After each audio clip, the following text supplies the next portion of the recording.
This is ShamanWeaver Sheila Baker. I'm here again with Liz Machette. She came back. How awesome is that? And what we're going to talk about this time is how to prepare yourself for 2020. And Liz is going to give you some information about the astrology, the upcoming for this month. I'm going to give you some tips on how you can move if even this month into the next decade. If you didn't prepare ahead of time, this is a beautiful time for you to learn, listen, and take a leap. Okay, so what's going on? Tell us. Well, welcome to a new decade. We're going into a 4 year about building a foundation. So is your foundation solid? If not, maybe there's some repair that needs to be done or some adjustments with that. So the solidity, so we get it underneath our feet, and you have a whole decade to get it right. So imperfect action is better than no action. So write things down. Write things down that are important to you. So okay. And we're right in the middle of eclipses. So we had an eclipse here at Pacific time on Christmas Day at 9 p.m. And so we're right in the middle of those eclipses, and we're going to have another eclipse on January 10th. So that's really exciting because eclipses are restart, refresh.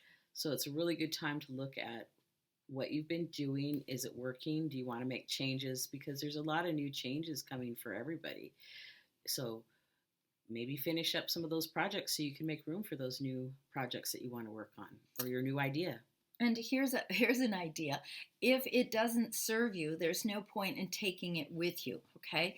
So think about the Native Americans. They would up and they would leave. They didn't drag everything with them. They left things at the summer camp and the winter camp. So you do not need to take these things that aren't working into the next decade, actually not even into the next day. Decommit. I know that's not a word that many people know, but you committed to something. Look at it. Is it still serving you? And if it's not, decommit. So there's a step that you can do.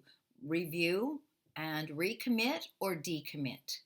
That's a great idea. I like that a lot. Oh, thanks. And we have a lot of energy in the sign of Capricorn. We're kind of in Capricorn season.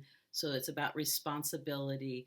Like, is it a burden to take care of the things that you have or the responsibilities you have? Or maybe you don't need to have those responsibilities anymore. So we're really getting, a review of that for sure. And then we're having Saturn and Pluto are coming together in the sky to be neighbors at the same degree in Capricorn on the 12th. So it's starting a new cycle, and the last time that happened was in 1982 in November. So you can reflect back to 1982 to see what was going on for you, and that was in the sign of Libra. And so it's starting a new cycle. We're finishing up that old Saturn-Jupiter cycle, or Jupiter-Pluto cycle, or Saturn-Pluto, sorry, and starting a new one.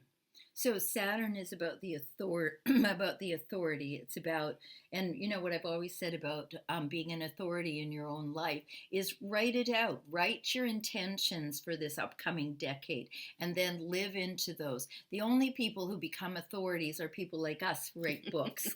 And so Liz is an authority in astrology. I'm an authority on shamanic journeys and how to have a fulfilling life using those. So if we can be of service to you, by all means, tap into us. And so these eclipses that are coming, and then it's Saturn and Pluto. So Pluto is radical change. Well, it's transformation, and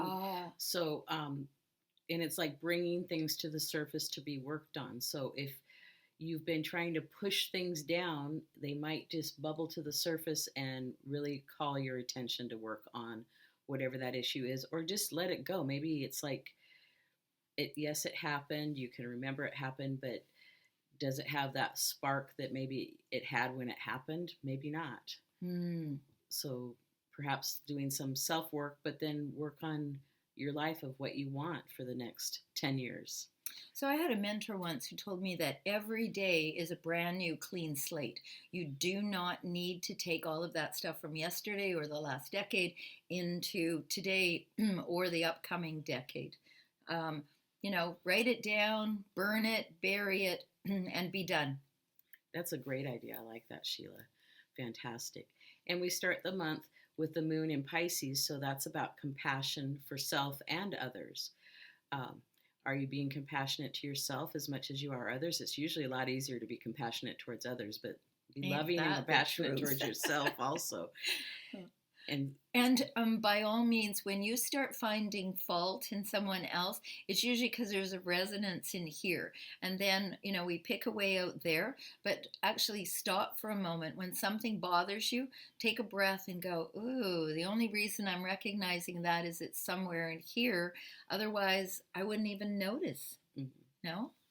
Well, January 10th is the eclipse new moon in um, Cancer. And so it's, be compassionate with yourself. Let your gifts shine and show others. Maybe you haven't been sharing your gifts with others, and now it's time to trust yourself enough to share your gifts. Well, and that's one of my passions, to help people find that spark that's unique to them and then bring it out into the world. So, what else can we tell them that's helpful?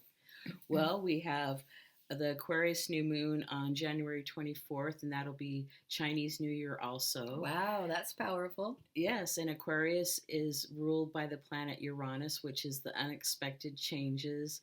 And Uranus has been pretty prominent in the astrology lately, so there could be some unexpected changes. But lots of times, those unexpected changes bring great joy afterwards, because I've heard people say, oh, well, I lost my job, and I'll ask them, well, did you like your job? And they're like, well, not really. And then they'll find a new job that they just love. So all change and all things that drop away, and that I've been talking in my videos and in my Facebook groups about drop it. If it isn't working, so there's a card. It'll pop into my head in just a second. But it's that, Eight of Cups. It didn't work. It isn't working, and it ain't gonna work. So this is a time to really refresh and to revitalize yourself in ways that are going to be helpful. So we've got this shift happening. It's like a rebirthing almost, isn't it? Oh yes, I would say so. Exactly. Shedding your snake skin. Yeah, back out. So the thing about snakes is that they don't shove out of their skin. They back out, and it takes them a bit of time. They have to rub up against rocks and wiggle, and then they leave that entire skin. They don't take bits and pieces of it. So if there's something that you really want this energy to help you with, maybe you need to back away from it, take a little personal time. I'm going to be offering some VIP days, so you can do that, and we'll include some astrology. And so, back out of things that aren't working. There's no forcing yourself through them when you can actually just, stealthily back away. Have you ever heard that? Just back away. Well, embrace the transformation and the changes that are coming for you, and make room for the new to develop. It doesn't have to be the same way. I mean, there might be parts that you really love and enjoy, but what about the parts that you don't love and enjoy? It's like, start making room for that.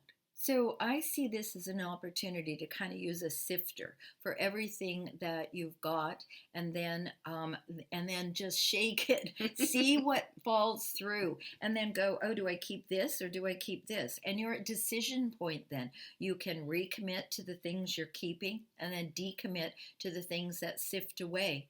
So one of the ways you can do this is to think about your priorities. What are your priorities? Personally, and relationships, in your life, for your car. I mean, for everything. You can have priorities for everything, right? Yeah. How you spend your time is a priority. And if you're not spending it in ways that make you more joyous, then you get to shift your priorities. So is there anything else going on?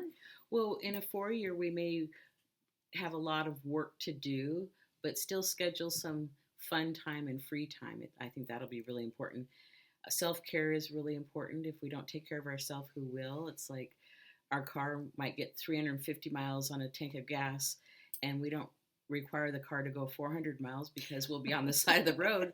So we should maybe do that to our own selves. It's like, make sure that we get a good meal, rest, and embrace the changes that are coming.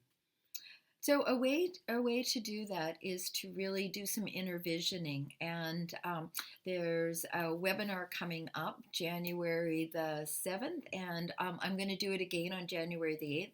In case you can't make it at one day, you can make it on the other. We'll have more information for you. Is there anything else that we need to leave them with or want to leave them with? Well, if you'd like to contact me, my email address is Liz, Liz, at alightpath.com, and that's ALIGHTPATH.com. And I look forward to serving you.